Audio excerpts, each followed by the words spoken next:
One thing I want to talk about is your journey to becoming an author, because it's just you have shared so much. And your first book was Concentrate. Let's talk about where that began and how you came to write that book and what that book is about. Okay. Okay, two stories here. Okay, so first, how about we'll tell the Concentrate story, and then we'll talk about the first book. How's that sound? Either way, you are in charge. Okay, first let's talk about Concentrate, and then I'll talk about how the first book, okay? So when I was still at Open University here in Washington, D.C., I saw the word concentration used 6 times on the front page of the sports section. And I was really intrigued because Chrissy Everett said her ability to concentrate was why she'd been able to win the US Open. She hadn't been distracted by the planes flying overhead.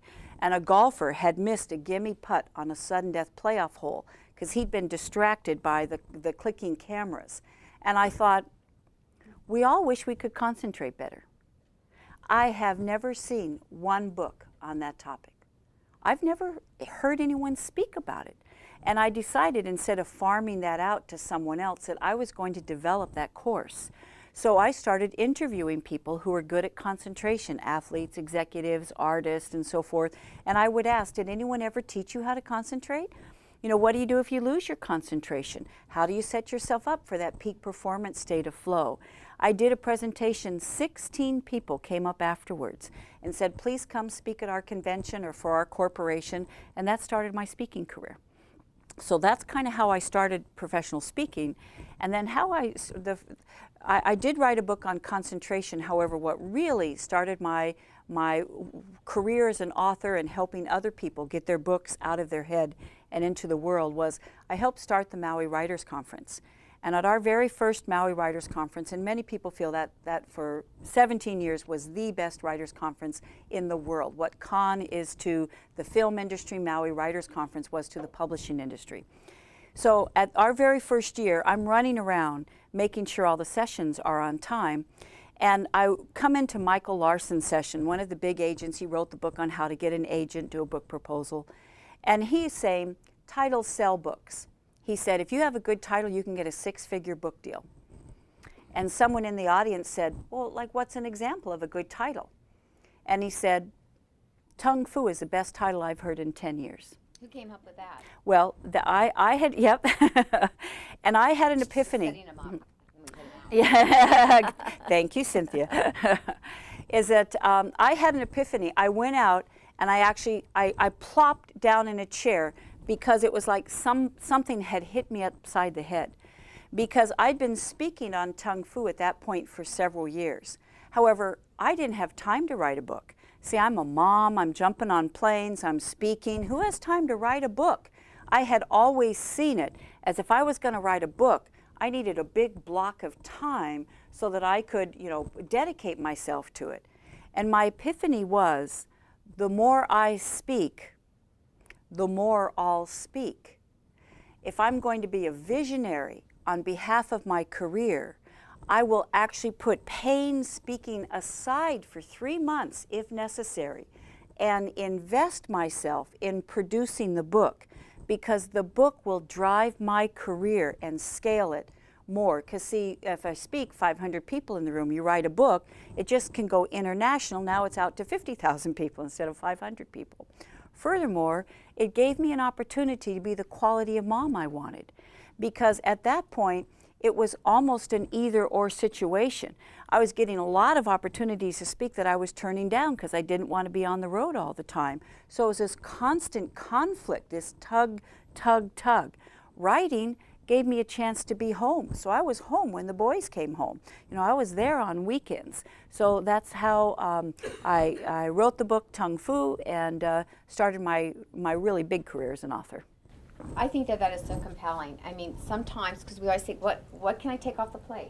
You know, the plate's full, the buffet table's full, what can go off? And sometimes you have to say, the strategy, the planning, I can give up now. And that's really what we teach our children too. It's about making personal sacrifices for greater gain. So think about it. I wanted to ask you a little bit about book writing today. And I would guess that every single individual standing in this room today, in their own right, could be an author, should be an author, has a compelling story, which is why what we do at Chick Chat's so important. If you take the time to get to know somebody, I don't mean the superfluous introduction. Ask those questions. You will begin to discover the most fascinating journey. And whether it's the person who is the laborer who cleans your office, they have a story how they came to be there, what they're doing, what sacrifices they're making, has as compelling a story worthy of a movie as everybody else here. Mm-hmm. And I'm always told you should write a book, and I've got a number of ideas for books, but I'm exactly like everybody else. Great idea, it's not going to happen. When you share this with me, what's the first thing you should do if you think you really want to write a book?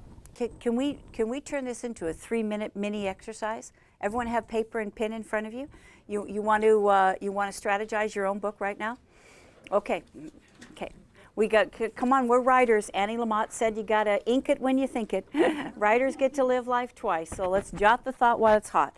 So at the top of your piece of paper, if you were gonna write a book, just write down either a topic or a story or an idea. You don't have to have the title yet, but you know you want to write about leadership, or you know you want to write about balance, or you want to tell the story about how you're the first African American graduate from West Point.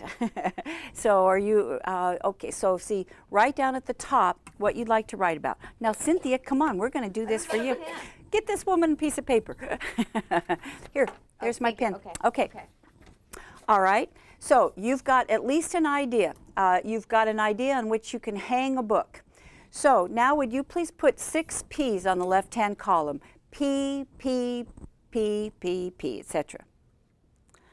Okay, now the first P is person.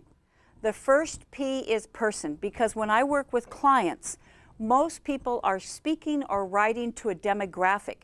It's like, now who do you want to read this book? Anyone between the age of 35 and 65, anyone who's running their own business. That is vague, generic, the book will have no juice. So we start off with an individual. Please think of an individual who you would like to read this book, who needs this topic, and please have a name of this individual. How old are they? How many kids do they have? What kind of work do they have? Are they working 60 hours a week? Are they commuting? Are they exhausted? Are they in a golden handcuff situation? Are they not making the money they deserve? So right now, please put down the person. Okay, you got it? Mm-hmm. Okay. Next is problem.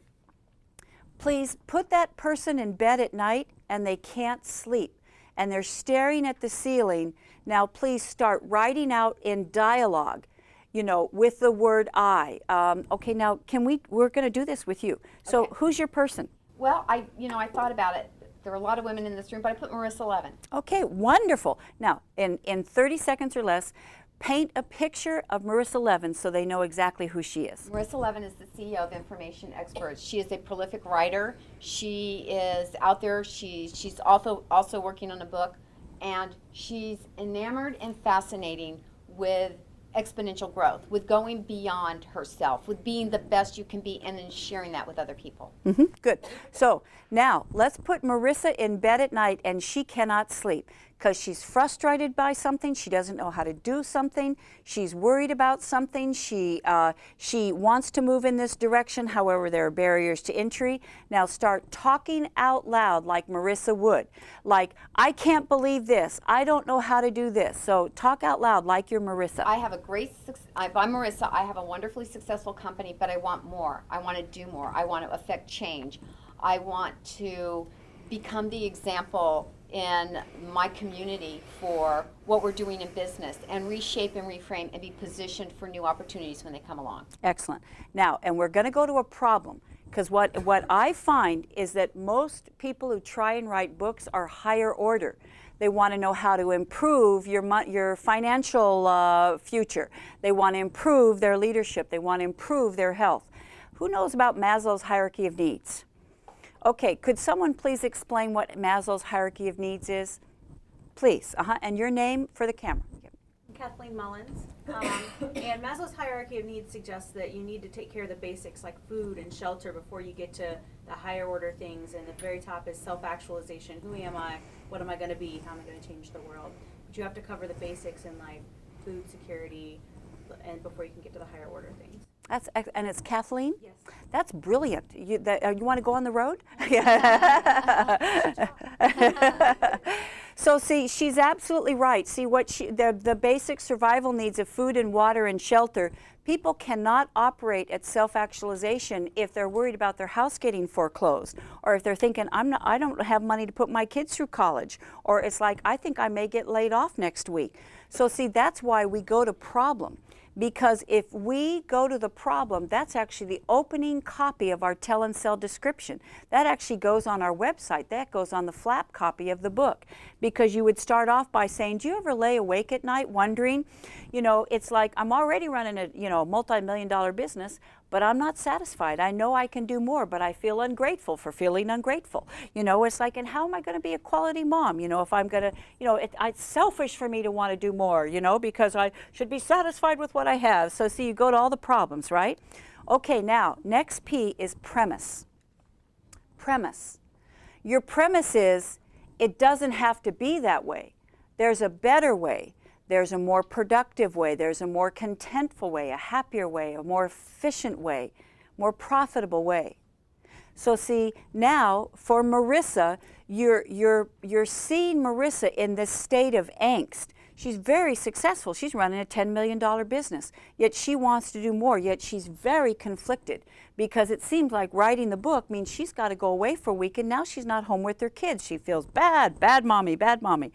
So what's your premise? Well, my premise is that if we actually share stories of other people who have confronted the same thing and overcome no matter what it is, and how women are actually creating shifts today in our work environment and the way we build business, the way we drive business, the way we influence business, the way we do things, will actually help raise everybody up to a higher level and in a shorter amount of time.